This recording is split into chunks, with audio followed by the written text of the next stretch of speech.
Ladies and gentlemen, boys and girls, once again a warm welcome to the Tourism Students Festival 2020, organized by New Tourism Foundation, the first ever initiative at the national level to focus on education sector on tourism, bringing students in academia into an interface with the industry and the government, with the view to prepare for the challenges for the new normal. And on behalf of New Tourism Foundation, I extend a warm welcome to all our eminent panel members of this session. And the topic for this session is adventure tourism, traveling to build memories and tell stories. Adventure travel is like a dream, with unanswered questions till the thrill gets you, the bug of the outdoors in real life. And at the end of the day, your feet should be dirty, your hair messy, and your eyes sparkling. Real freedom lies in the wilderness, not in civilization. Until you step into the unknown, you don't know what you are made of. Leave and go where there are no electricity, no mobile networks, and not many humans. So, ladies and gentlemen, to get going with this very interesting panel discussion, I would like to introduce Mr. David Singh, who is promoting India's New Delhi area. Mr. Pradeep Murthy, who is the founder of Muddy Boots Vacations, which is now widely regarded as one of India's best adventure tourism companies. In addition, Mr. Pradeep is serving member of the State Advisory Board for Adventure Tourism, Kerala State. He is member of the BIS Sectoral Committee on Tourism, Government of India, member of the National Executive of Adventure Tour Operators Association of India, impanel expert with the Bureau of Indian Standards for auditing adventure tourism operators under ISO 2000-1101, advisor to Kerala Forest Department on designing the way forward for ecotourism sites. And on the panel, we have with us Mr. Rajesh Ojha, who is partner, Banjara Camps and Retreats, Southwest Delhi. He is an experienced partner with a demonstrated history of working in the leisure travel and tourism industry, skilled in negotiation, business planning, operations management, tour operators, and event management. Strong entrepreneurship professional, graduated from Punjab University. We have with us today on this panel Commander Sam T. Samuel, who is Managing Director of the company, is a former pilot of the Indian Navy with over 4,000 hours of flying hours to his credit. A keen equestrian and an adventure enthusiast, he has also been a member of the Naval Sailing Association and has been actively involved in water sports activities throughout his career. He is also a qualified facilitator for outward bound training courses for corporate executives. And on the panel, we have Mr. Vinay Snowline Expeditions to bag the National Award for the Best Adventure Tour Operator inbound to being the youngest honorary secretary of the Adventure Tour Operators Association of India, from leading one of the pilot projects of the cleaning drive of Stoke Kangri Trail under Ministry of Tourism's Adopt a Heritage project to traveling extensively in India and overseas to explore and showcase new products. And ladies and gentlemen, our distinguished moderator for the session is Mr. Vishwas Makhija. The founder and chief adventurer has spent over 2 decades in running India Inside Tours as one of India's most successful premier adventure travel company. He started the company in 1996 after a very modest beginning in 1988 in the adventure field, working for the first 8 years as a camp boy, camp assistant, trekking guide, and numerous other roles on the field. He has trekked and climbed across the western and the eastern Himalayas for over 2.5 decades now. He is a well-known person in the adventure travel fraternity in India and currently serves on the board of Adventure Tour Operators Association of India, along with several other portfolios with the Indian tourism industry. And ladies and gentlemen, may I hand over to our moderator to carry forward the proceedings of this very exciting panel discussion. Over to you, sir. Good day to everybody. My name is Vishwas Makhija.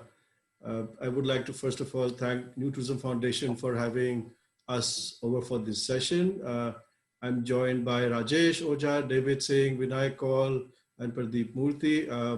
And I think we're going to have a very interesting session today talking about the adventure travel and how it has grown over the years in this country, what future it has. So it should be a lot of fun for all of you to listen to people from the industry here. Let me start with the story of adventure travel on the Indian subcontinent. I think adventure travel began, I guess, way back a couple of 100 years ago, when you look at how explorers started to explore the Western Himalayas, the Eastern Himalayas. When the British were here, they trekked along the valleys, they walked across. The earlier expeditions to Everest started from Darjeeling, and they walked all the way to the Everest base camps. And I think primarily after I think in 1950s, when the Everest boom happened, the Himalayas started coming into prominence on a global scale, and I think Nepal took the first leap in adventure travel, and slowly in the late 70s, I think India picked up with some expeditions happening on the Indian part of the Himalayas, and it just grew. Of course, when we say adventure travel, the first thought everybody had in mind was the Himalayas, but I think in the last 40 years, the adventure travel has grown into almost 31 verticals across the Indian subcontinent, I think. And it is growing day by day. Globally, the figures stand today to almost $680 billion industry, and it is growing at 13 to 14% every year. So it is a big revenue earner for the tourism industry, for local communities across the world. India, the industry is pegged at almost 2,000 crores plus as of today.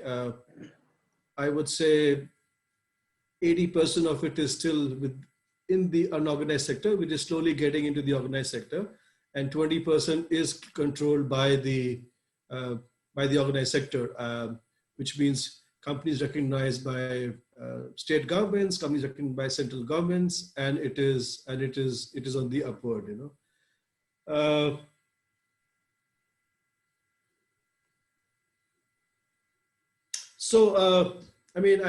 Yes, adventure travel, I think for me as a person started way back when I was just out of school, 17, 18 years, just like most of you here, stepping into university or part of the university. I got a break. I used to be in a boarding school, and we used to go hiking up in the mountains during our summer breaks. And it just kind of, I think, was a bug which caught me in terms of being in the outdoors, So since I think in 1988 was the first time I stepped actually on a commercial trek going towards Gangotri, if I remember correctly. And then I never looked back. My journey went across almost all the commercial trekking trails across the Western Himalayas. I did some climbing. And after about almost 8 years of working in the field and a couple of months in the office, I think I took a leap of faith of starting starting my own adventure travel company, which is called India Inside Tours. Yeah, it has been a very interesting journey. It has been a lot of learning. It has been making a lot of friends across the world and across among the local communities, because I think adventure travel feeds directly into the local communities for their livelihood, for their upliftment, for job creation, whether it's a taxi driver, whether it's a horseman, whether it's a porter. So it really goes down to grassroots levels of benefits to people around, And I think I've enjoyed this bit of my journey so far, being in the outdoors, discovering myself, testing my limits, knowing what I can do, what I cannot do. And most importantly is making friends. And when you travel in the adventure space, be it a driver, be it a porter, be it your guide, be it your clients who are traveling with you, you travel, you walk, you sleep in very challenging circumstances, and you basically bond so well as a family that you end up becoming lifelong friends. And I think all my panelists here, all my colleagues here would definitely agree with me that what adventure travel gives you, I think no other travel really puts you in that space, And I'm sure we're going to talk more about this as we go along. All of us have great stories, I think, here. So I think I'm going to ask Pradeep Murthy from Muddy Boots in Kerala to come in and say his bit. So Pradeep, welcome, and stage is yours.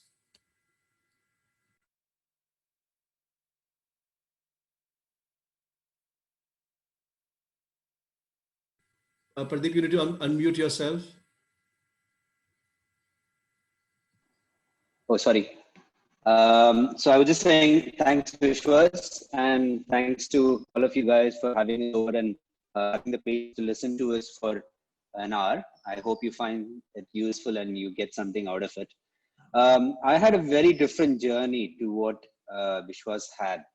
Having said that, I would say, the things that he spoke about in terms of what he takes away from this are largely the same.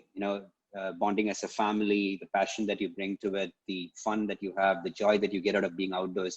I think all those are same. But I got to that relatively late compared to some others. And I think perhaps that's also a pointer that, you could get into this a bit later also. Having said that, I was always interested in outdoor sports. I used to go trekking and rock climbing and doing these kind of things back in the 80s. When I was in college myself, I did my engineering in electronics from the National Institute of Technology in Calicut. I used to go trekking in the Western Ghats in south of India around that time, which is where I learned the basics of how to do a trek. Granted, it was primarily myself and my friends who went there, but I think we kind of picked up the basics of what the outdoors mean and how to kind of survive there and what you do there and what you don't do there. And I think some of those lessons we have carried to this day. Now, after that, carried on to Bangalore, got into rock climbing in a big way. I actually used to rock climb every single day, which seems insane. But then, at that time I had plenty of time, very little salary and plenty of time, which is kind of, some things have changed, not all of them. The salary bit hasn't changed yet, I think. The time bit has changed a little bit now. So we used to do a lot of rock climbing, and then I kind of went on, continued in a very corporate career. I used to work in IT. I used to work in Wipro. I did my MBA from IIM Bangalore. Was a very good corporate citizen for a very long time until about 2009. I went abroad, and then I think somewhere about that time the bug bit. I think got tired of being in corporate environment with all the politics around, the insane travel, the frustration, the anxiety. And all the attendant problems that come along with it, like, health problems, cholesterol, overweight, too much of drinking, not enough sleep, stress, all the nonsense that happens. I'm not saying all of that have gone away, but certainly it's more pleasurable at this point of time because you're doing something that you like. So I started Muddy Boots in 2009. We started in the south of India, and I think the idea was primarily that let us try and do something that's outdoorsy for people who are families. And I think that was the idea I wanted to try and do. It was because especially in India around that time, people had lived abroad and come back.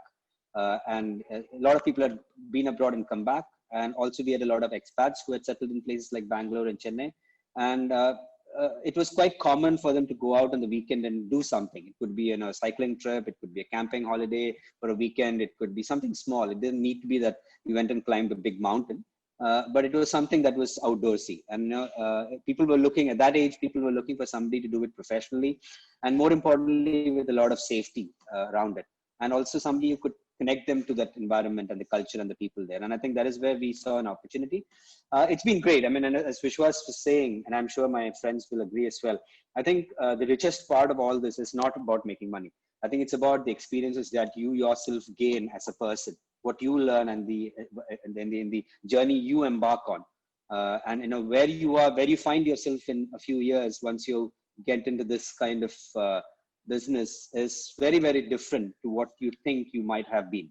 And I think we will maybe we'll have some opportunity to talk about what it means to some of us being in adventure tourism. But I think it's a career that is not just a life. I mean, it is not just a career. It is not just for making money. It's a lifestyle. And I think I don't know, Rajesh, what do you think? Maybe you have some interesting thoughts around that. Mute who, I guess. Yeah. You're muted. I have a Similar journey, but let me tell you about how I landed up in adventure travel business. At least I didn't even know that it is called adventure travel when I landed up where I landed up. So I was in Punjab University in Chandigarh. I finished a master, and I had those Rang De Basanti moments when you know the outside world looked so chaotic and so challenging. So I embarked on another master's. So I did another master, and I thought that I am getting trained to be a teacher. But that is what I thought, that idea was not suiting me. Then at that point of time, I had a friend who who was a couple of years senior to me in the hostel, had gone to the army, having spent 5 years. He had just finished his MBA. And he went to Tata's and he said, city life don't suit me. So we decided that, okay, let's go to the somewhere and open a 10-room small retreat where one room to you, one room to me, and then life will be pretty good after that, because we both love to read. And we thought that, and let me confess that I had a bike, I had gone to the mountains several times, but I had never gone on a trek ever, or on a hike, or what Pradeep is saying about those mountain climbing expeditions. So the common sense told us that, we have very little capital. And if we are close to any established centers, our business won't run, because we will be only able to create a very basic accommodation. So we thought that why not, when the Britishers came, they landed up on a small village in some Shamla hill. And now those places have become like, great centers for tourism. So we thought that why not? Himalayas is full of those kind of places. Why not go a little deeper and see something? I had a lot of Kinnaury friends. Some of them just said, why don't you go to Sangla Valley? That is so beautiful. So we took a bus, land up in Sangla Valley, spent 15 days, and we were like awestruck by the beauty of the place. And then we say that, oh, next to this river, I will land up, and I land up in a small piece of land. And we say, if we have something out here, it will be idyllic. And as luck will have it, we meet this guy, and he says, oh, I will take 10,000 rupees every year as a lease rental. We said, oh, that much we can afford. And that's how our journey began in adventure travel. We landed up there. My friend who was in army, he said, oh, tented luxury camp, which for army officers, though tented accommodations, they work out very well. So we created a tented camp in the Sangla Valley in 1993. And believe me, for the next couple of years, there were not more than 40, 50 people who will land up with us. But what happened, we loved what we were doing so much, having started that. We did not want to leave that. We will do anything to subsidize that. Friends like Pradeep Murthy, who are working in Silicon Valley, they actually wrote the checks to subsidize our first couple of years. But what happened? One thing we realized, that all the people whom we served in those first couple of years, those 30, 40, 50 people every year, everyone will go back home and write us huge mails as if we have done a great favor to them, as if they have not paid us that money to serve them and give them the accommodation and walk them and show them the hill. And then we realized that we are on something really very interesting. And that is how we persisted. And before we realized, the word of mouth hit us. We were also a bit lucky at that point of time, because the television channels, the new television channels like Zee and Sony were hitting India, and they were looking for content. And someone landed up with us, and they created a kind of an episode on what kind of outdoor, fun you guys can have. So those are the small little things, but we finally realized that the people who are coming to us. Why I'm trying to tell you this journey, that maybe from here, there are some learnings that how we can, how all of us if you open our entrepreneurial zeal, we can all become adventure travel entrepreneurs. We finally realized that all those people who come to us and spend 3 nights, they don't want to stay in any urban center. So we went further ahead and opened another place in Spiti. So those people who are spending now 3 nights, they started spending 5 nights with us. Then we went back to Chal and opened another camp. Then we were almost like, doing 9 days with those. But yeah, so within 6 years, we were running some 5 retreats or camps. And before we realized, we were into big, so-called big business for us. And that was a great learning. But what was the greatest fun was that the unadulterated moment of joy that we saw that we can bring into other people's life.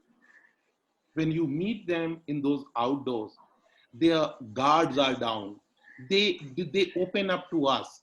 And it's not that you are the interpreter who is interpreting the landscape, the culinary stuff, and everything of that area and connecting them with nature and the culture out there.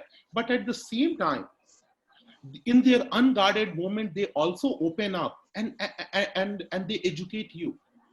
I always now that I'm doing it for 27 years, and my son who is 21, though he is doing a course in design, and these days I know if I tell my son, you come and join my business, the first thing he will do is he will say no, that I don't want to do. So I never tell him, but that is what I want for him. This is the business which has made me what I am. It has educated me. I lived in remote parts of Himalayas, but I have been one of the best intellectual stimulation experiences one can ever have. From writers to filmmakers to entrepreneurs, what all kind of people I have not come to me. And I have created unadulterated moments of joy for them, and they have educated me. So, friends, that is what I see the beauty of this thing. One is that you do not require a huge amount of capital, because the Himalayas and in the outdoors are full of wonderful places, beautiful cultures where you can go and can start something of your own. You can start your own adventures and become entrepreneurs. So that is what I have learned from my journey. And yes, we'll discuss more stuff, but for the time being, this is what Thank you, Rajesh. This is quite exciting. I think it kind of sounds like adventure travel sounds like people don't get me wrong, sounds like a drug, a very good drug, which you don't want to. Once you get it, you just can't get rid of it. Trust me. I mean, as Rajesh said, so 27 years running his company. I mean, I've been running for 25 years, and I worked for almost 8 years. So it's like almost 33, 34 years. And I don't think so I've had enough of it, to be very honest. And there's still a long way to go. I think I'm going to ask David to come in with his startup thoughts on this. David? Sure. Shall I just add one thing, Vishwas bhai? Please. Just on that, what you said, David, 1 second. I just related to what Vishwas was saying. So one day morning, I was in a car in a Jeep actually with 2 of my colleagues. We were driving from Mysore to Madikeri in Coorg. It was a Monday morning when 99.9% of the world is like dragging their feet to work, because nobody likes Monday mornings. But and we were just thinking, how much fun we are having that on a 7:30 on a Monday morning we are going to a place where most people go for a holiday, and it's part of our work. And I think that's a wonderful privilege to have. Sorry, absolutely. No, it's all it's a wonderful space, guys. I'm David Singh. The story is very similar to the other panelists and colleagues of mine on with us today.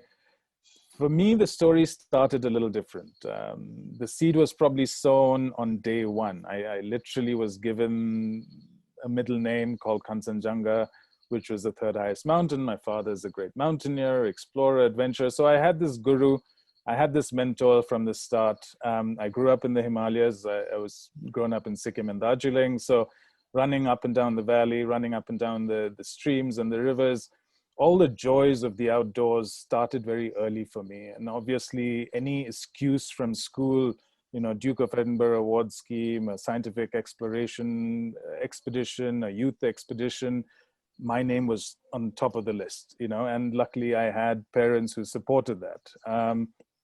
But that was all fun and games. I landed up obviously, like all good Indian parents say, what's the next degree, what's the next, what's your career? So obviously I landed up luckily in the UK, in London, working. But again, I chose the Expedition Advisory Center. I worked with the British Schools Exploring Society. And here, a very interesting thing happened. Beyond the work and the interest or my experience, my most fascinating moments was to run down at lunch break or disappear to the map room, because I would see these people who had done these amazing journeys, some part of our beautiful globe, and they had mapped it out. They'd done these trips. They had great photographs, great stories. The knowledge that they came back with was mesmerizing. And to say, it was like a drug. I was just smitten. I couldn't wait to go back into that lunchroom and find someone who'd just come back on a journey, go into a map room to see what was the next exploration someone was planning. And it was just one of the most beautiful experiences. I knew then this had to be something to do with my life. But again, being young, being poised for success, it was educate yourself more, go on more journeys, do more education. So I did go westwards. I also landed up in the US, did my bachelor's there and did my master's there. I think one of the best things I got out of my education was something that I learned called, it's not just about profit. It's about a triple bottom line, which is PPP. And I was like, okay, very fascinated about this. And obviously it's about the planet, it's about people, and it's about profit. And it got me thinking back at all the experience, all the things that I had seen in my life, where the people got a lot out of it. Everyone who was part of it, the teams, the leaders, the locals, the planet obviously was our product. Like all of us have said, it's nature's bounty is amazing. It means what we have under our feet, what we have around every corner. It's amazing product, especially here in India. It means we are blessed. We have ancient civilizations, we have knowledge, we have things that have been passed down thousands of years. Every area, every tribe, every place you go to, you explore, you learn something new. So anyway, I kind of realized planet, people, profit, and I kept trying to think, how can it work? And the answer was, for me, very obvious. Tourism, especially adventure tourism. Like we all said, it's beyond profit for us. It's not just about profit. And when we're part of the fabric of the nature, of people, our work is connecting all of these and making memories, like Rajesh has spoken about, Vishwas and Pradeep. This is one of the most amazing things where that triple bottom line can be achieved. Not a lot of industries can you achieve this triple bottom line. You're interacting with nature, you're interacting with people. And this is where, for me, I'm second generation in the business. And Rajesh, to your tune, obviously as a youngster, I also told my dad, no, I'll do my own thing. So I went around back in, I went back into the tourism industry. I worked for 7 years for a Netherlands-based company. There, another interesting thing happened. When a doctor says, don't eat something, that's when you really want to eat it. So I was working in a Netherlands-based company, working in the US and Europe. I missed India a lot. Things that I never realized that I really was under our noses, under our feet. The magic of India. I started to kind of, reminisce about it and want to get back into the space. So obviously I put my tail between my legs and went back to my father and said, maybe if you give me a little opening, something that I want to do, and I kind of crawled back into the adventure fraternity, the industry here. And since then I've not looked back. Means every day is like a holiday, to the tunes of what Pradeep just said. Every day is a challenge, and it's not easy to maintain these three things, because you have to look after your planet, you have to look after the people, and obviously you're doing all of this to make a profit and to create a team.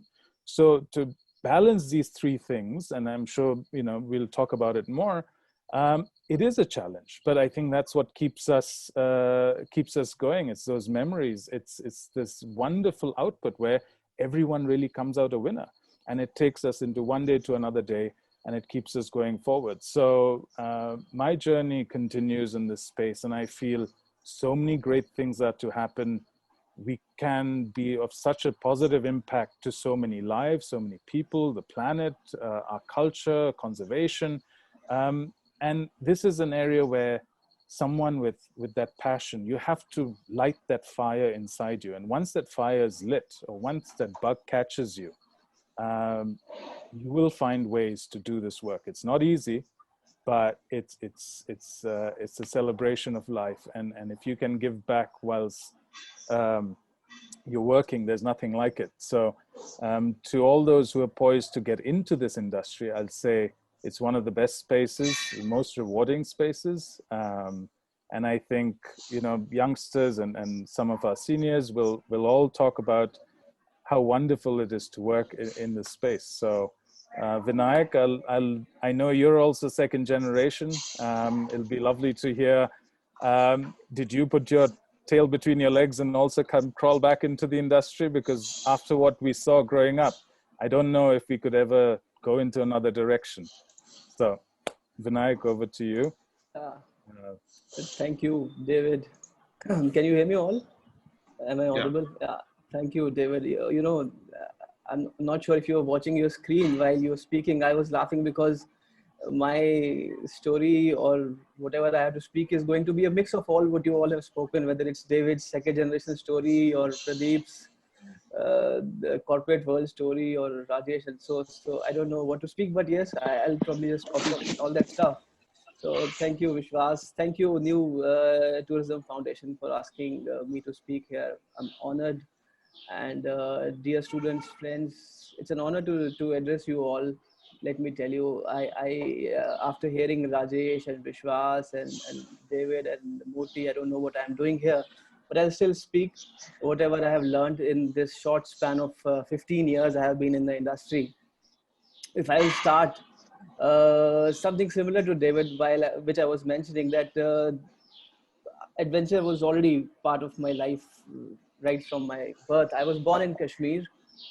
So travel, nature, mountains comes by default to me. Luckily, my father was already in this business.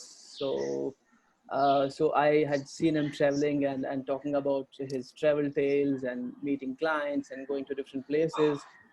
And then when I was 8 years old, we had to shift to Delhi because of the troubles happening there in Kashmir.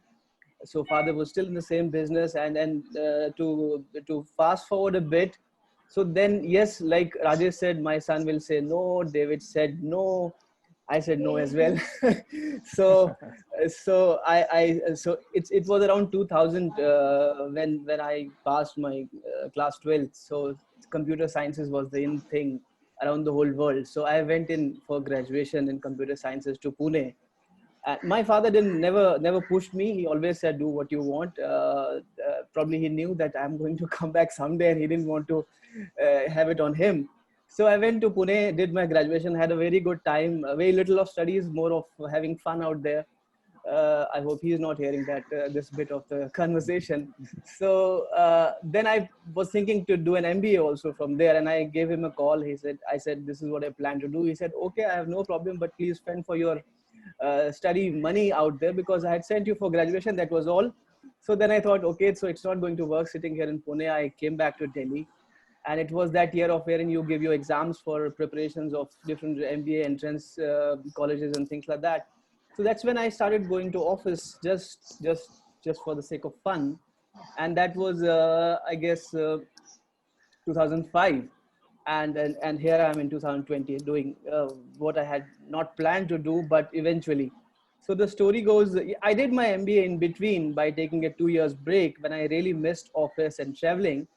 And so I was just in the office, and then meeting some clients here and there, and then going to meet the clients in the hotels or to the airport, or accompanied our groups as an assistant guide, or not even an assistant guide, but just someone around, and then I realized it's a different world out there, and I realized this is me.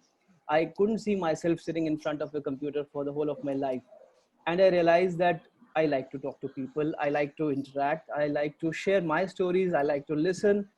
And if I want to be happy, this is what I need to do. And that's when I didn't need to get back to my dad like David had to. So it could probably just get streamlined for me.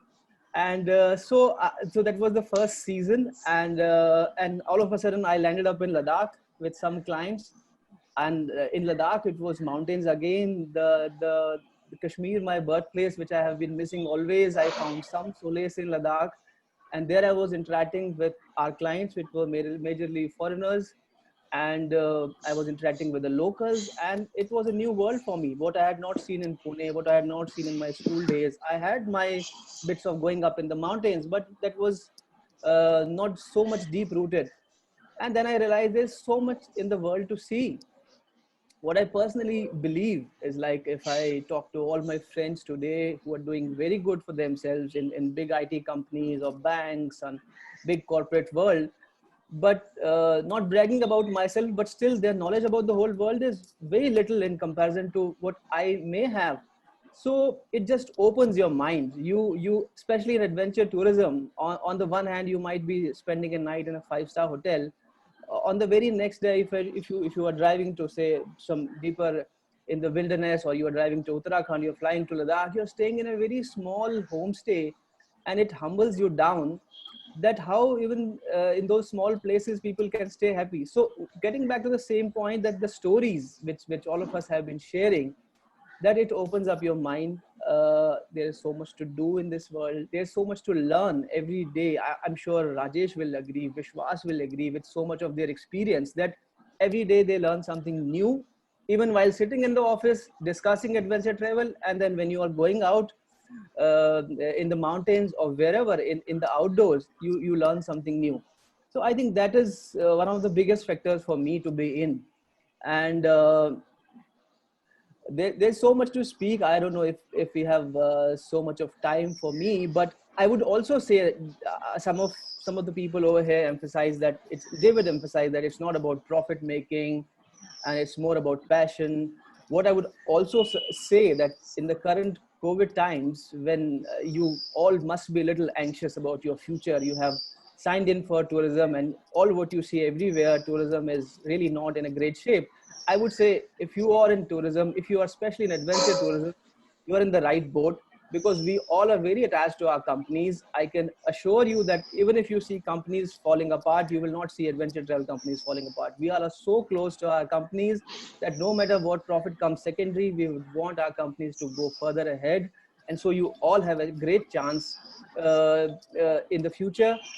And talking about in terms of whether you want to start, I would suggest you should go start work somewhere to gain some experience, to learn how things work.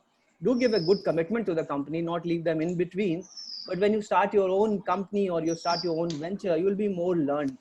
The only tip I would suggest, which I personally strongly believe, is do not lie in your CV that you have attention to detail in you, because you will be caught just in a day or in a month. Because I have seen so many people, so many good guys coming to office mentioning this very fancy sentence, attention to detail, but in a week's time you know that that was only to mention. So never lie on that, and do develop that attention to detail, because when you are in adventure travel, there is whole I'm getting a bit of echo. Back 1 second. Rajesh and Pradeep, can you mute yourself, please?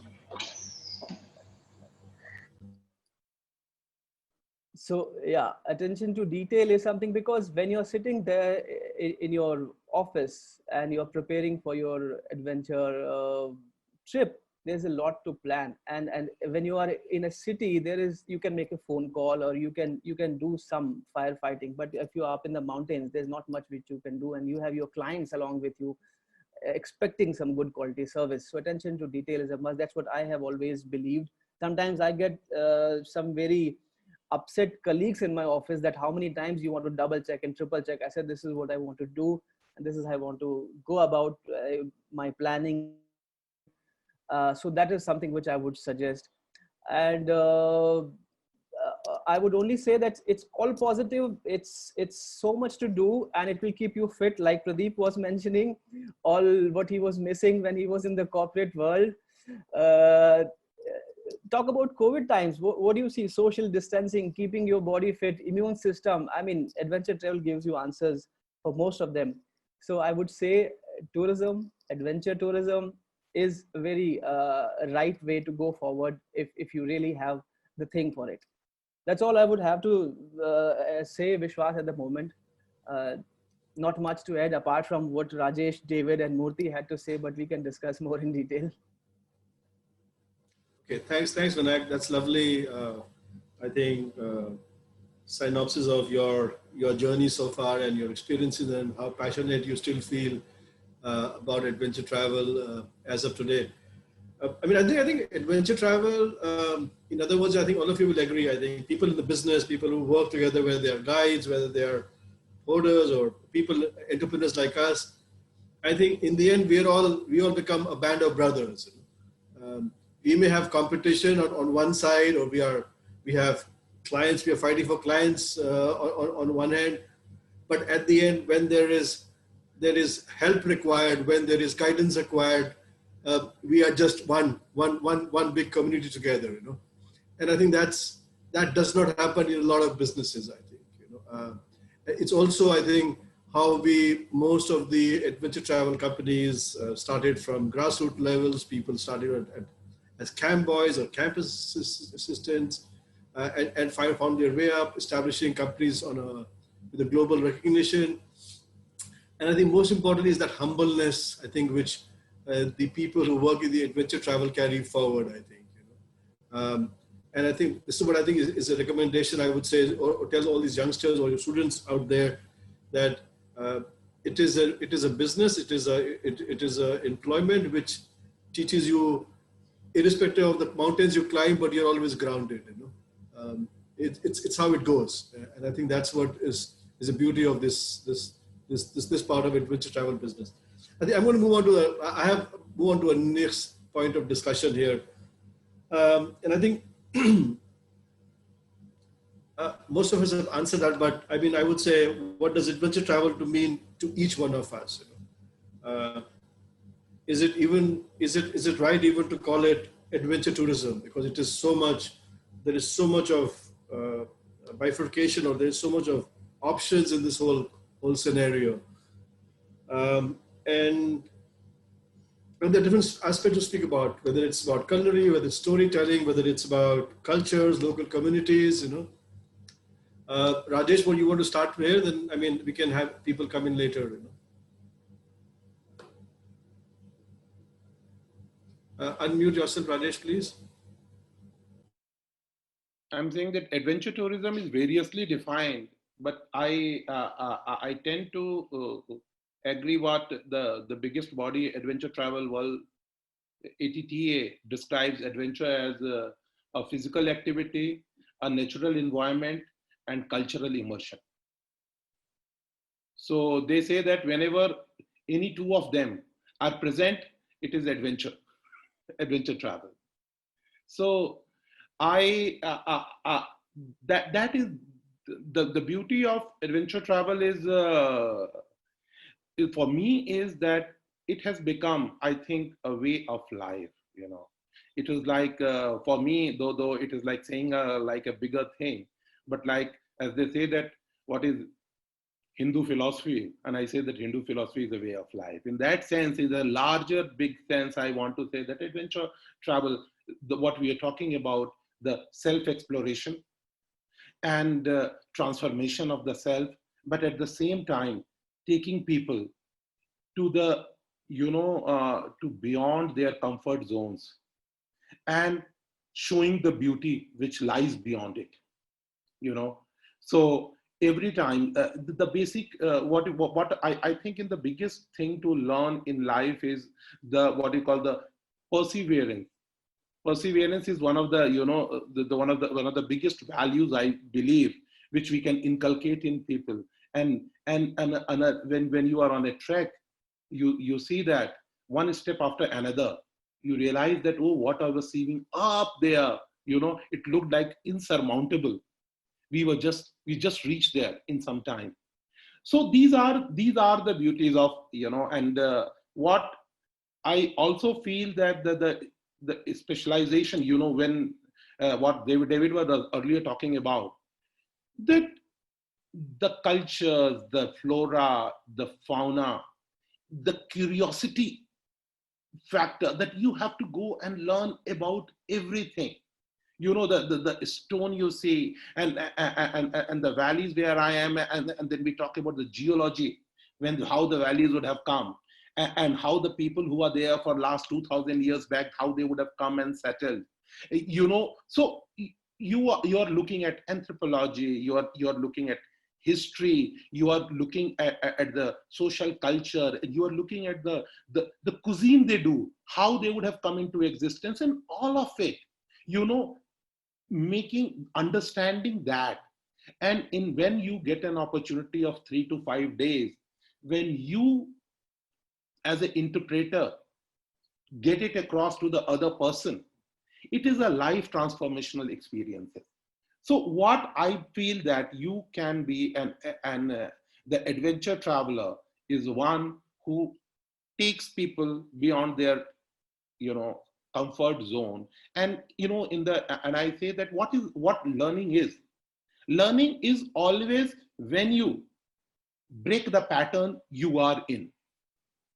As long as, because, we are always in a pattern. And when we are in a pattern, because it is very important to learn something, to do it several times, but then it becomes a pattern. And then we don't learn anything. Once we then break that pattern and do a new thing, then there is a new learning. So that is what in adventure travel that keeps happening to us. We are keep breaking those patterns and doing newer learning. So adventure travel for me, it's not just a way of earning money or doing a business, but it is a way of life for me. It ennobles you. The responsibility and the sustainability aspect that which world requires right now, if the earth has to be, if we do not in another 100 years disappear from the Homo sapiens from the face of the earth, one of those biggest, and that is what we have to do day in, day out, all the social responsibilities, the sustainability factor. This is like one of our credos in adventure travel. Without that, we just cannot move a step. So what I'm trying to say that all these learning is, it is not a new vertical. It is part of the journeys that we are on. So for me, it defines the way of life. I don't see, that's why when I am saying about that, I want my son to come and do this, because I don't see that anything else can give bigger joy, more satisfaction to you than being here. And I'm not trying to do a hard sell, but I'm trying to share in the last 55 years that I have been around on the earth, and I have been able to 27 years that I have been walking the wilderness, meeting people. This is my, felt experience that this is this way of life. If we have to preserve, and adventure travel is the best way to take it forward. So maybe it sounds a little high faulting, but this is what I actually feel. Rajesh, I mean, I want to come, I'm going to give you 2 minutes to, if you can, I'm sure you have thousands of stories, and I know, we all know that Rajesh Ojha is a great storyteller, I mean, if you continue, we'll be here till tomorrow morning, but Rajesh, I want you to, in 2 minutes, tell us the best story which hits your mind of your travels in the Himalayas with one of your clients, So, okay, so it's very interesting that I'm talking about, say, maybe 10, 11 years back, I was in the place we run in Sangla Valley. It is around 2:30. I'm sitting, we do not have any reception. So someone who walks into the camp, we just have a kind of a parachute under which someone comes and sits, and we offer him a cup of tea, and I brief him what to expect and all that. So someone who has been booked, is young guy lands up and very, very nice. And he has taken a bus and he lands up and walks down 2 kilometers all the way to camp. And I say, man, from where you are coming? He said that from Mumbai. I say that, what do you do there? He said, oh, I'm busy with filmmaking. I just made my first film. I said that, these youngsters, they think that we are into remote, close to Tibet region. They can say anything and get away with it. So what actually transpired, but finally, of course, I disagreed with him. I said, okay, tell me another one, something else. But what turned out to be, this guy was Ayan Mukherjee, who has just finished his movies, Wake Up Sid, and had come for a 15 days complete off. And I felt, this, looking at this 25, 26-year-old boy, and I had made all those kind of impressions. But, that was really very joyous and at the same time very educative for me, that, this is, so these are like lots of these kind of stories, interesting stories. We as camp managers is the beauty of the job. So. Thanks, Rajesh. I mean, yeah, I'm sure there are. I mean, just between this 5 of us, there are thousands of stories we can narrate about our experiences. I'm going to ask Pradeep to come in on quickly on a couple of on his thoughts of what we've just been talking. Just one tip which I would like to give Rajesh, and I probably would speak on behalf of David as well. Don't push your son. Let him do what he wants to do. You wait for like good biryani to cook, and then he will be there, because I'm sure the bug is going to bite him sooner or later. I never ever mentioned, because I know when at the age of 20, 21, you want to revolt. Anything the parents say, you want to go north of that. So actually, I've never done that, but I also somehow know, because as growing up, he used to be a kind of a trail guide for many of my treks, So I know someday the trails will call him, hopefully. Thank you.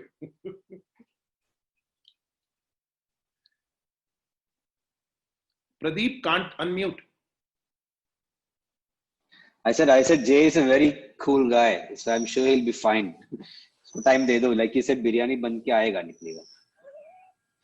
So I think so we were talking about it. I think a lot of what I wanted to say has been said very, very beautifully by Rajesh and my friends. The one thing I wanted to kind of say was, when I was in corporate life, it was my job and it was my life. And, I tried to keep the two separate as much as possible, and I even remember that, I was working in, I think, Wipro, or it was at Deloitte, I can't remember, a long time back. And at the time, mobile phones were not very common. This was late 90s or early 2000s. And my boss asked me, and I had a personal mobile at the time. And my boss asked me for my mobile number. And I actually told my boss, ki, bhai, this is my personal number. Saturday, Sunday, mein deta nahi hu kisko number. Right? Because to me, it was like, you pay me for working 5 days a week. I will work 5 days a week. Saturday, Sunday, don't call me. And, weekdays I'm there in the office. So why do you need my mobile number? But I think that is, very different to what adventure tourism is, right? It is not like that. Like somebody said, every day is a holiday, but every day is also a lot of work. There is no switching off. And I think, and it's not just because we run the company. It is also because everybody who works with us thinks the same way. There is no thing that, it is Saturday morning or it is Sunday morning, iske liye aaj mein chutti. Yes, we have to definitely have a personal life of our own. But I think a lot of it, after a while, becomes that your personal life and your work life, all of them blend so beautifully into one another that it is not, you don't miss that, oh, I don't have a personal life, right? It is not like you're giving up something to have a personal life. I think, the whole thing blends beautifully together. But ultimately, I think, adventure tourism, and I think I don't like the word adventure tourism. I think I like the word, more around activity holidays or active holidays or experiential tourism. I think all of these, perhaps capture what we try to do better than adventure tourism. Because when you say adventure, people think you're going to go do bungee jumping or skydiving, right? Aaj ki duniya mein. So that is not really what at least all of us, and I think the vast majority of us, think about adventure tourism. to me, whatever we call it, to me, it is about creating these amazing experiences for people, right? Things that are going to last them a lifetime, the memories that are going to last them a lifetime, and make sure they are safe doing it. While creating those memories, make sure they are safe, because as a professional, your job ultimately is to make sure that the people you're taking out to have these experiences for, they are safe. That is your number one priority. And after, of course, it is also to make sure that they're having a great time, they have fun and all the rest of it. But I think, so to me, that is what adventure tourism is, and so to create these amazing experiences for people who are with you, for yourself as well. And, I think that is also, you're also part of it.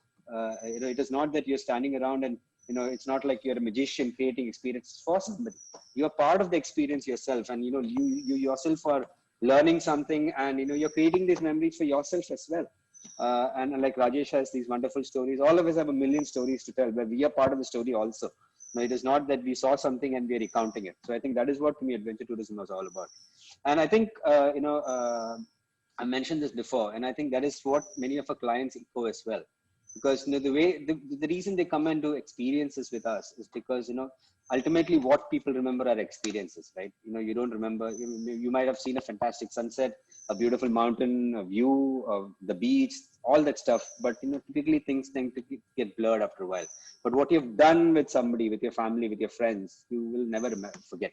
And I think that is what we're trying to do as tour operators in this, create those amazing experiences. Thanks. Thanks, Pradeep. Lovely. David? Yeah, I can Quick just thoughts? chime into all these lovely thoughts, which make me feel so much at home. Absolutely, means adventure is it is challenging in many ways, because I think we've talked about it. Rajesh talked about it, and Pradeep, that it's very easy to say that we're creating these memories, but these memories, we've been given the responsible task to take these people into these explorations, whether they're going down a river, going into a forest, they're going cross country, wherever you're even, traveling for a small retreat. You have to specialize in, once you're given that responsibility, it's not like you just taking a cycle and going onto a forest. Now you're responsible for this person. So you have to have professional teams, you have to specialize in this. Beyond just the specialty, thanks to nature and thanks to India of so many unregulated issues, we're constantly given so many challenges. So we have to keep adapting, keep being able to overcome these challenges, just to be able to get a person to have this wonderful experience. And then to create that memory, you have to add in things like what Rajesh said. Our country is full of memories and knowledge and experiences and interactions, which you have to kind of gel together with the right person, with the right family, the right group, to make that wonderful experience. Means they're your client. We have to give them their money's worth. Their money's worth is not a product that we can box. It's a memory. It's something that they're going to cherish for the rest of their life. It's going to be life transforming, like Rajesh said. How do we create that? So that's one aspect. So part of being specialist, part of, gelling all these things, taking that beautiful experiences of the local fabric, putting them into that memory bowl. Beyond that, what is our product? Our product is the people, nature. If we don't respect our product, it's not going to give us that lovely value that we can then transfer onto our clients. So looking after our environment, looking after the people that's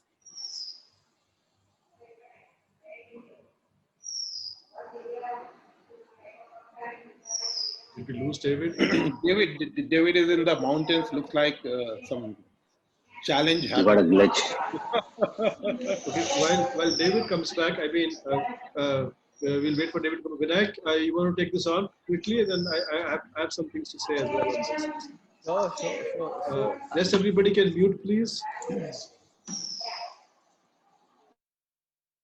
So Vishwas, as a matter of chance, you're asking me to speak right after everybody has spoken. So there's not much for me to speak. I haven't spoken on this subject myself, so I'm waiting for the last. So don't worry. I'll give lots of words more than you, Vinayak. You are the moderator, so you can't raise that.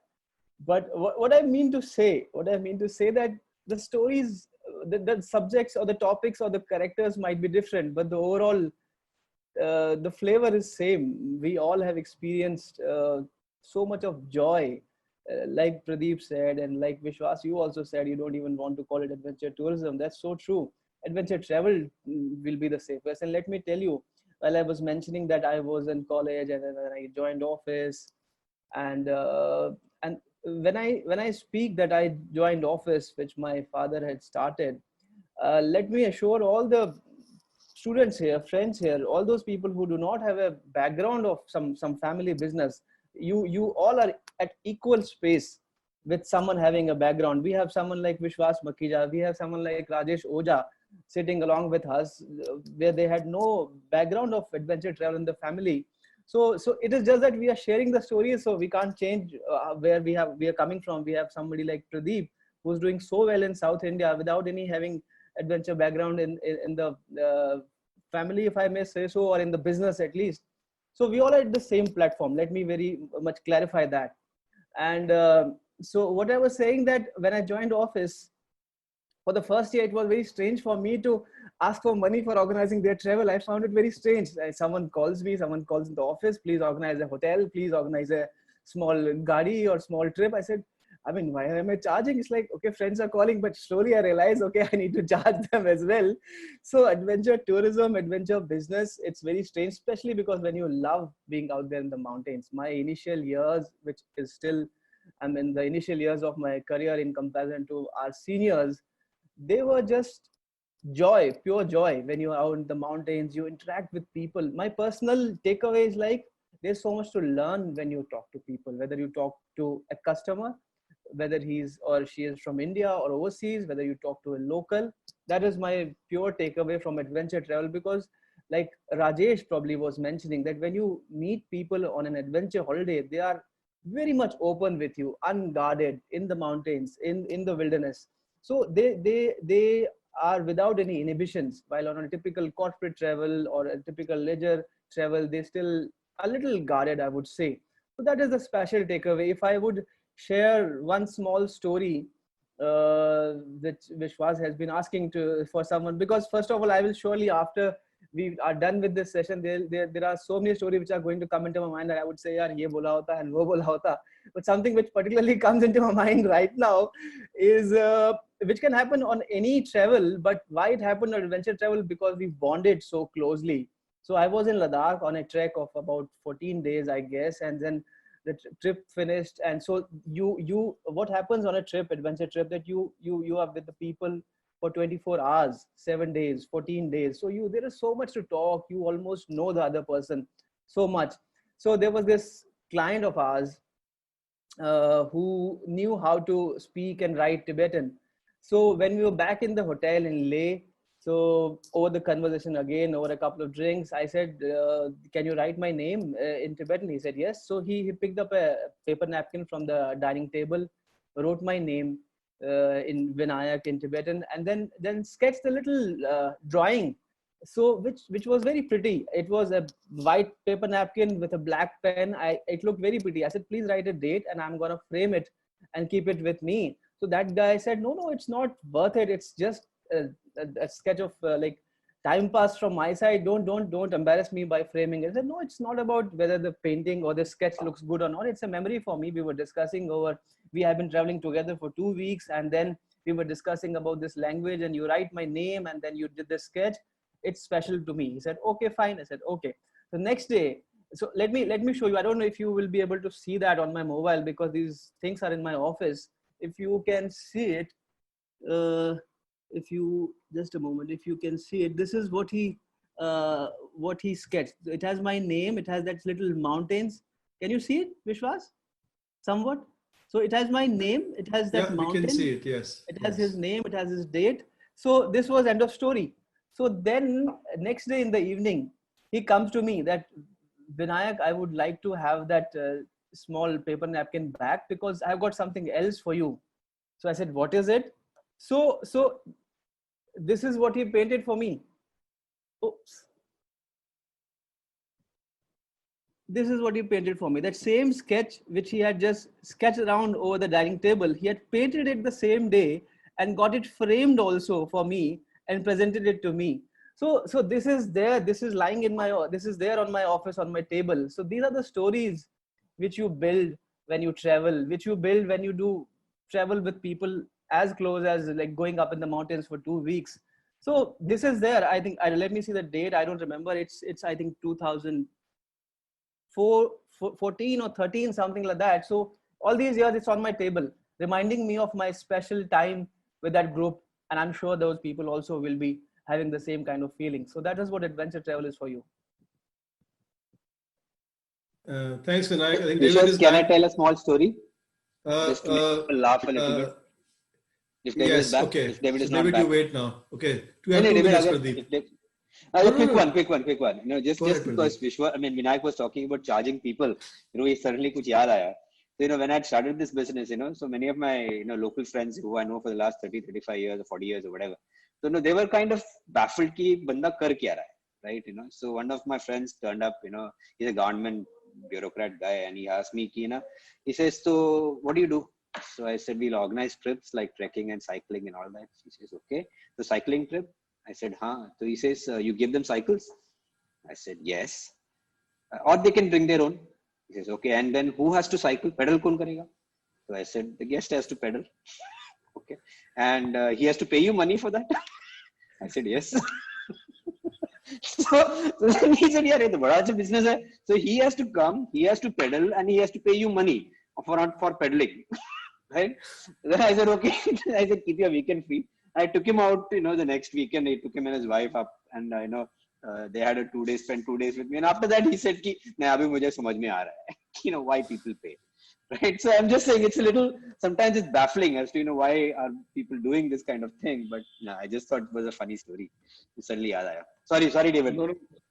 No, but David, you need to wait, because I am saying that the stories are now building up. I will take, another 30 seconds, which was to say this, that when we started our camps in early 90s, so after the May and June, there will be like for 30 days, there is no one, I'm reading my book, and then someone lands up. And I am like kind of, you know, wanted to talk to people, and this guy lands up for 2 days and spends 6 days. And I don't want to charge him for money for, you know, other days. I said, because I wanted him to stay back to entertain. So I thought that someone who is entertaining me, how I can charge that person? But actually, of course, you know, so those are the fun things that you are not sure who is entertaining whom. Right, actually, right. I couldn't agree more on this. I mean, I think all of us have these instances all along this journey. David, you're back on, so let's hear you out quickly. I was just, you know, lovely stories. I'll just finish up what I was saying, that, you know, though it's a lot of fun, we're out in the outdoors, we're providing memories and fun to our clients. The back-end work is a very delicate balance. Means, I think, from being professional, being responsible to be able to give these professional experiences to our clients, you have to specialize. You have to have the right expertise, the right person leading the trip, the right person taking them into a forest, the right person driving them across country. You have to be able to be well trained in these expertise, to have these expertise to be able to take them through. And then comes the point about what I was talking about, our product. Our product is nature and the people, and we have to continuously, you know, give back to the people. We have to engage them. A lot of their livelihoods, and Vishwas, you talked about, and others have spoken about it. A big part of our population, especially in remote areas, this is their livelihood. This is how, you know, for them, it's life, and bringing, for them to host people, to share their culture, to share their expertise, to train into the industry and become leaders in the industry. This is something which we have to foster. This is our responsibility if we want to grow it to where we need to grow it.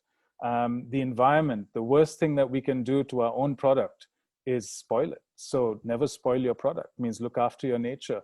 Be very careful. Be, you know, make sure you don't have a bad footprint.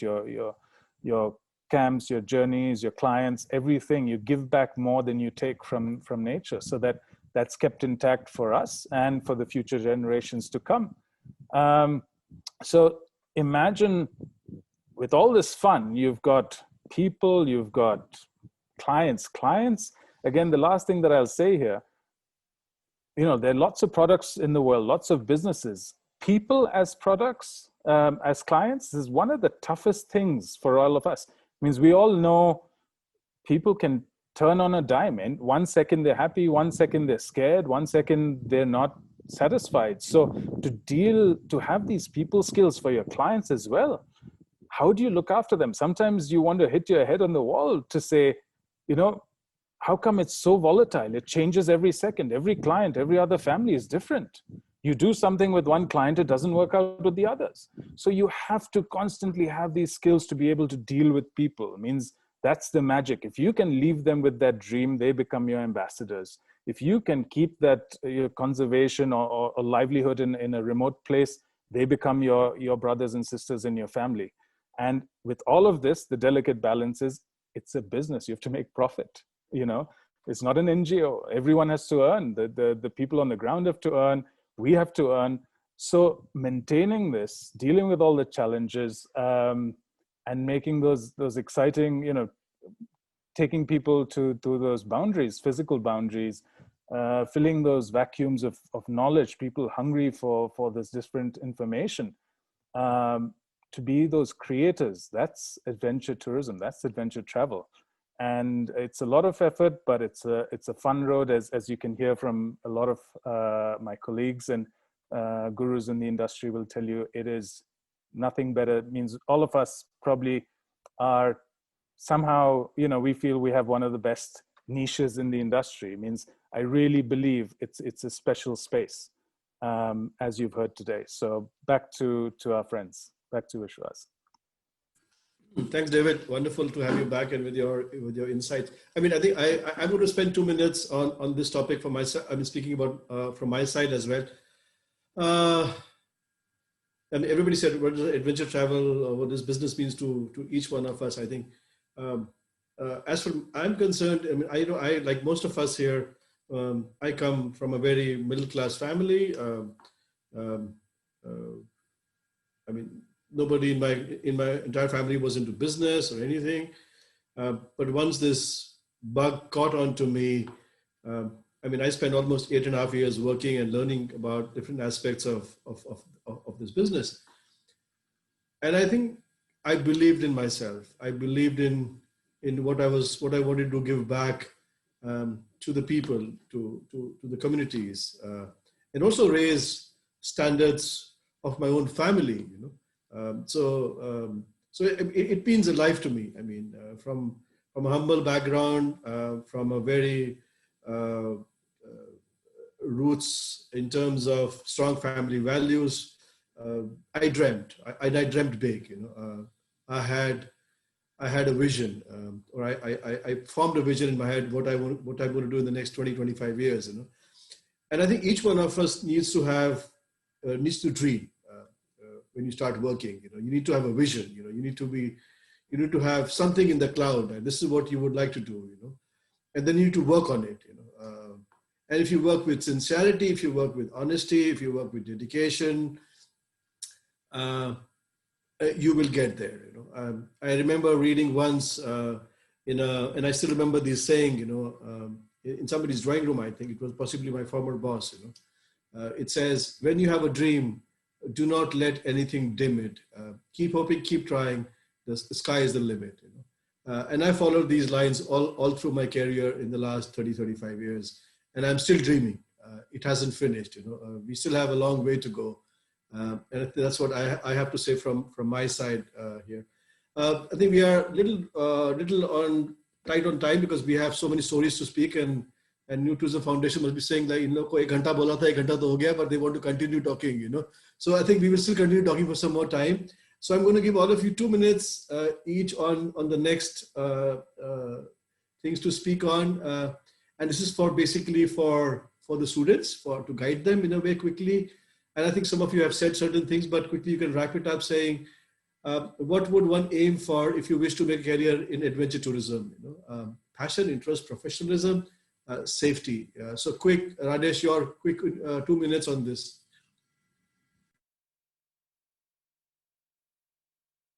Yourself, please.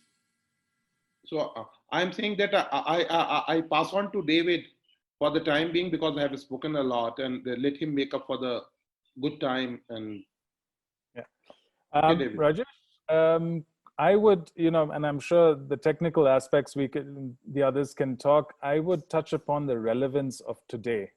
I think the globe's gone through this pandemic. The industry's hit hard, and the students are, and a lot of people have questions. I look at it as probably one of the best times for our industry. There's lots of research there. There's lots of statistics that adventure tourism, nature tourism is poised for a lot of growth in the near future. And the reason behind this is two, in my view. Obviously, given the recent events, one of the big reasons that people did go into the outdoors was health, was fitness. And this is only going to increase. India, fortunately, in the last over a year, the talk about lifestyle diseases, talk about importance of health and fitness, and gone from desi food to organic food to natural food. This is now all around our country. This is everywhere in the outdoors. People want to travel. They want to have a start. They want to refresh. They want to rejuvenate. And what better place than the outdoors? Secondly, we've got a state where, a lot of our leaders all around the globe, we're moving into this cashless, touchless, digital tech space. Well, it's great. It's working out. None of us thought we would be able to even have this conference today, given the current scenario, but we're moving quickly onto this space. So this makes the other part of our life, we're social creatures. We have to connect with each other. We have to connect with nature. That's where a lot of our learning comes in. So what are people going to do working at home, working on their laptops, working with all this technology? They're going to want to go out and explore nature. They're going to want to go out and reconnect with people. They're going to go out and be with friends on a holiday. So it's probably one of the times when our industry has to specialize, we have to move on, and it's no greater opportunity. Through the sadness of a pandemic, there's a great opportunity. So everyone who's wondering, I think it's one of the best times. We have to get ready, and we have to be able to deliver those memories and those experiences for people. So back to the other panelists. That's my take on. Yeah. Thanks, David. I would ask Vinay to come in. Otherwise, he's complaining that मेरे को last में बुलाते हैं बोलने के लिए. I have nothing to say. So Vinay, you're going second now. Thank you. Quickly, 2 minutes, Vinay. I would just reiterate, my personal belief, and that's how I function in our company, in our team, which I just mentioned. Attention to detail is, if you take care of that one thing, a lot of things will really fall in place,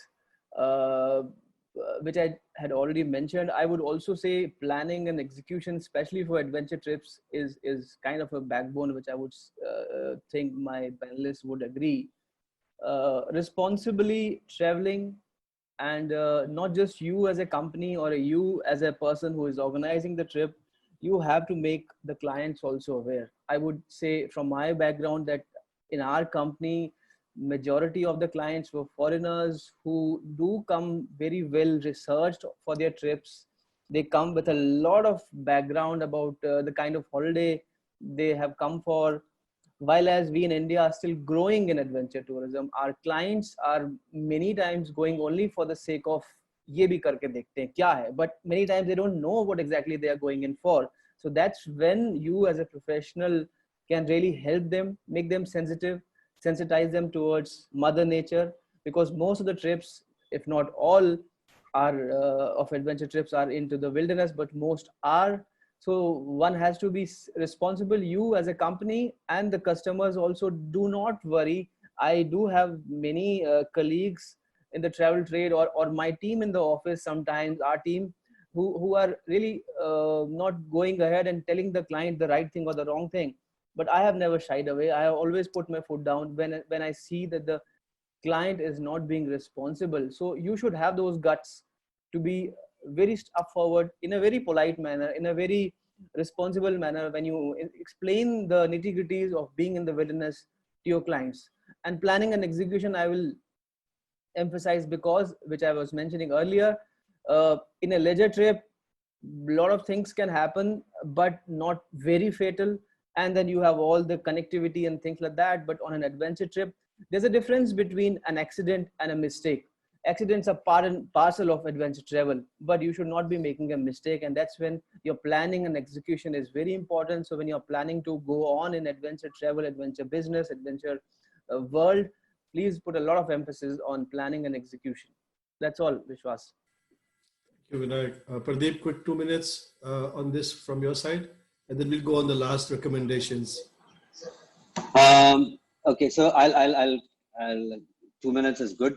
So I'll kind of take a parallel, okay, in terms of giving some, this is nice time to give some gyan to students. So हर्ष तो मिलता नहीं है तो सुनते तो नहीं है तो opportunity miss नहीं करना चाहिए.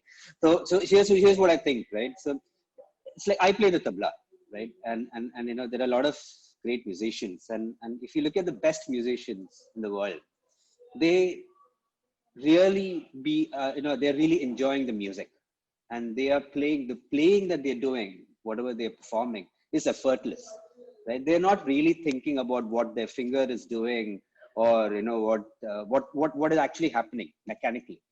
They are, because they have come to a level where their basic skills, the functional technical skills, have been honed and practiced to such an extent that frees up their mind to actually enjoy the whole experience and bring it to a different level. And I think that is what I would encourage people to do. Yes, of course, you have to look at the basic skills, things like safety, first aid, your technical skills if you're doing a technical activity, whatever it is. Now, these are givens, right? Now, there are plenty of courses that you can attend. You need to get those out of the way, because doing things like a risk assessment when you're going out on a trail, it should be second nature. It should not be something that is occupying 50% of your brain. Because then that is all that you're going to be thinking about. What is the next accident going to happen? Will I be able to take care of my guest? What happens if somebody gets hit? None of these should matter to you, because these are all second nature to you. Being able to react in an emergency, doing things like that. This has to be somehow subconsciously internalized in you, and that is what will then free you up to actually enjoy what an outdoor experience can bring to you and your guests.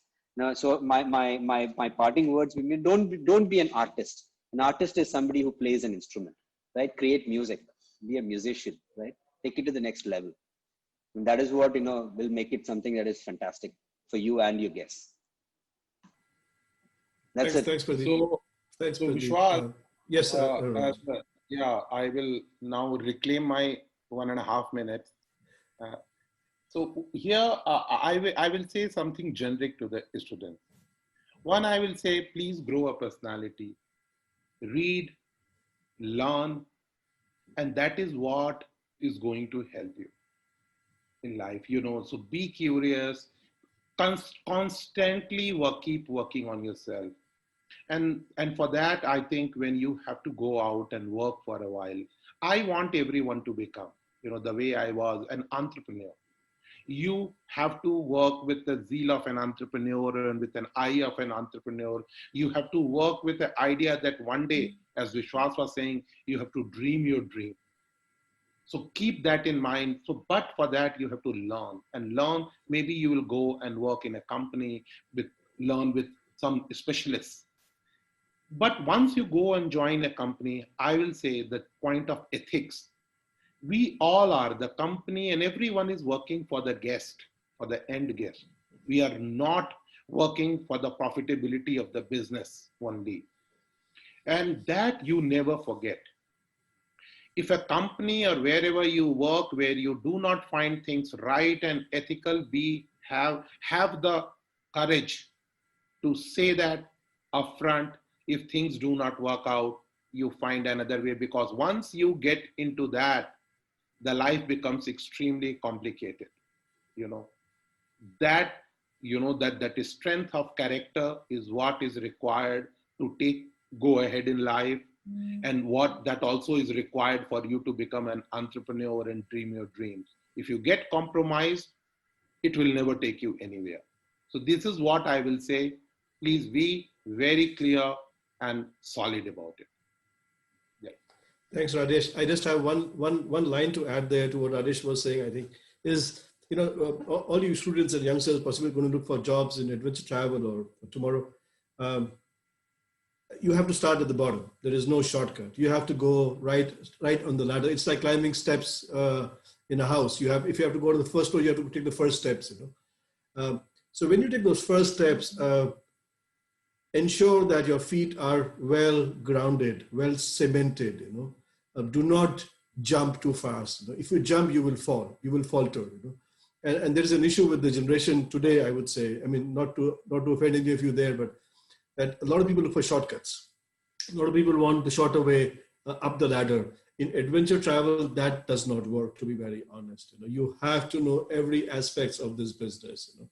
And so you have to give yourself time. You have to allow to grasp, to learn every aspects of this. Only once you have a great foundation, you will have great careers. You will, as Rajesh said, you will be great entrepreneurs.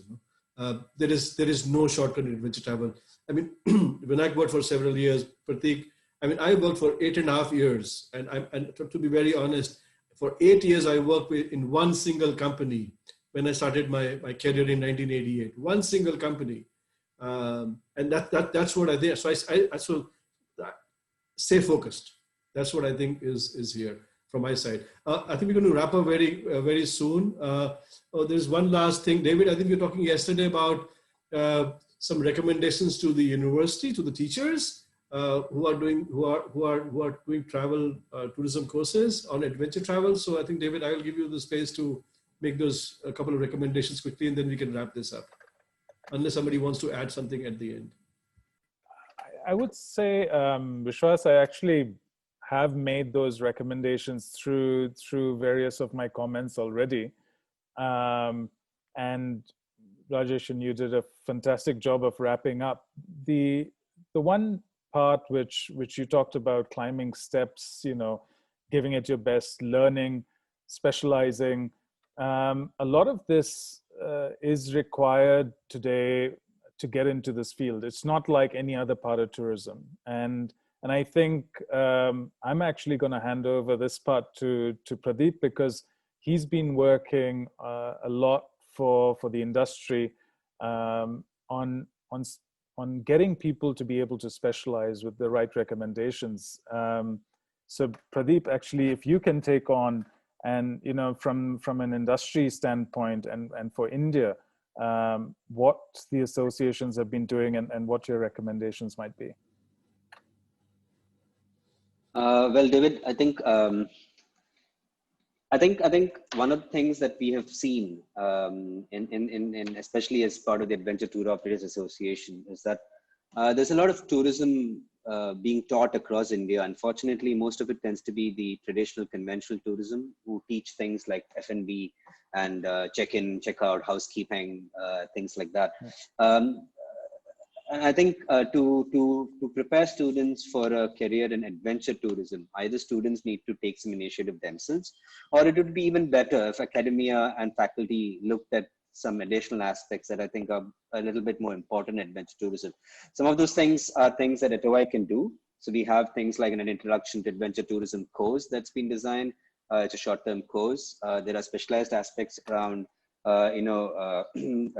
communicating with people, because a large part of what we communicate is the way we communicate is not the way the traditional tourism stakeholders communicate with guests, because in most tourism situations and engagements, a person from the industry, a staff, for example, in a hotel is trained to be subservient to a guest. Whereas in adventure tourism, that doesn't work like that. So I think that requires people to reboot their heads in a slightly different way and engage with the guest in a slightly different manner, right? Because in adventure tourism, typically you and your guests are on an almost an equal footing. You're not subservient to the guest in any way. Of course, he's the guest and he's paying. Yes, but you're also equally responsible for that person's safety. So the way you engage has to be different. Talking of technical skills, I think, there's a huge number of technical skill courses available here in India and abroad.